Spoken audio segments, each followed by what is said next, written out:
इन मोरों की हत्या के जिम्मेदार जैन संत नहीं होते हैं, इसकी जिम्मेदार आप हैं, इसकी जिम्मेदार आपकी सरकार है। आपके रहते हुए इस देश में भी गाय हत्या हो रही तो जिम्मेदार आप हैं। सत्ता अपने पापों का ठीकरा संतों के सिर पर ना फोड़े। आपके ही सत्ताधीश लोग गौमांस खाया करते हैं।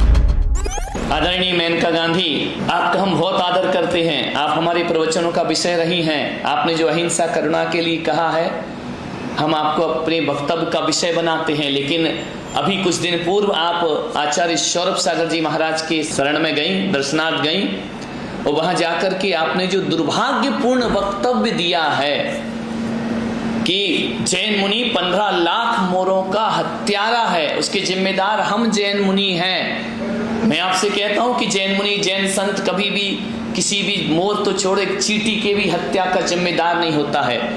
आपके रहते हुए आपकी सत्ता है, आप सत्ता पक्ष में हैं, आपका बहुमत है, आप पूरे देश में राज कर रहे हैं, देश से आधे से ज्यादा राज्यों में आपका भगवा फैल रहा है।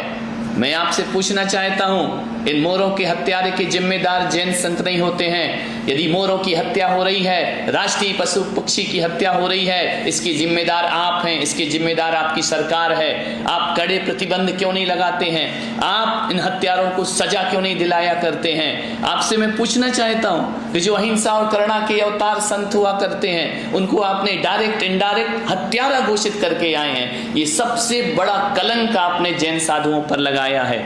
मैं आपसे पूछना चाहता हूं, आपको किससे पूछना है? आप बहुमत में बैठे हैं सरकार में, आपको किससे सलाह लेना है? आपके रहते हुए इस देश में यदि गाय हत्या हो रही तो जिम्मेदार आप हैं। गाय यदि राष्ट्रीय माता घोषित नहीं होती है तो जिम्मेदार आप हैं। इस देश से मीट एक्सपोर्ट होता है तो उसके जिम्मेदार आप हैं। इस देश में मांस भक्षण होता है तो उसके जिम्मेदार आप हैं। ध्यान रखिए, सत्ता अपने पापों का ठीकरा संतों के सिर पर ना फोड़े।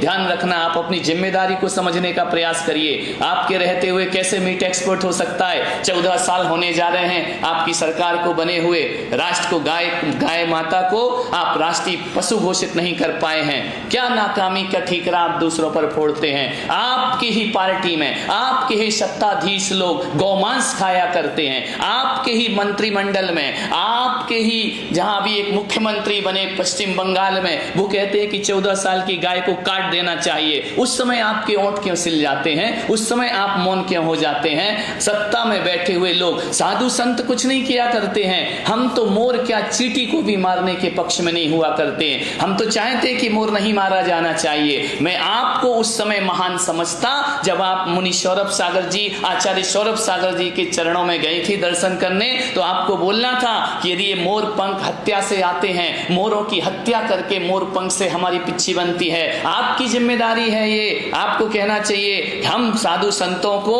अहिंसक पंख उपलब्ध कराएंगे। आप नहीं कराओगे तो कौन कराएगा? आज प्रजा को, आज जनता को किसी चीज की जरूरत है, उसकी आवश्यकता आप पूरी कराएं। जैन मुनि से पिच्छी का निषेध आप क्यों करते हैं? आपको ऐसा कानून लाइए, आप ऐसा मंत्रिमंडल बनाइए, आप लाइए, हमारे लिए अहिंसक पंख लेकर आओ, हम अहिंसक पंखों की पिच्छी स्वीकार करेंगे। ध्यान रखिए, और हम तो ये मानते ही नहीं हैं कि मोरों की हत्या करके पंख आते हैं। हम तो यही समझते हैं और यही जानते हैं, मोर जो पंख छोड़ता है उससे दिगंबर संत अपने अहिंसा की पिच्छी तैयार करता है। और यदि आपको लगता है, तो आप यदि जिम्मेदार हैं, आप इतनी अहिंसा के बोल वचन करती हैं, तो आपकी जिम्मेदारी है, हम 1500 साधुओं के लिए क्या आप अहिंसक मोर पंख उपलब्ध नहीं करा सकते हैं? उपलब्ध कराइए। आपकी जिम्मेदारी है प्रजा का संरक्षण करना, जनता का संरक्षण करना। आप इस तरह का कार्य करें। यदि आप हमें अहिंसक पंख उपलब्ध कराएं आपके अनुसार, तो हम तो आपको अहिंसा की देवी के रूप में प्रतिष्ठित कर देंगे इस देश में। ध्यान रखिए, लेकिन जैन मुनियों को हत्यारा कहना ये बड़ा दुर्भाग्यपूर्ण वक्तव्य है। आपको इस पर विचार करना चाहिए।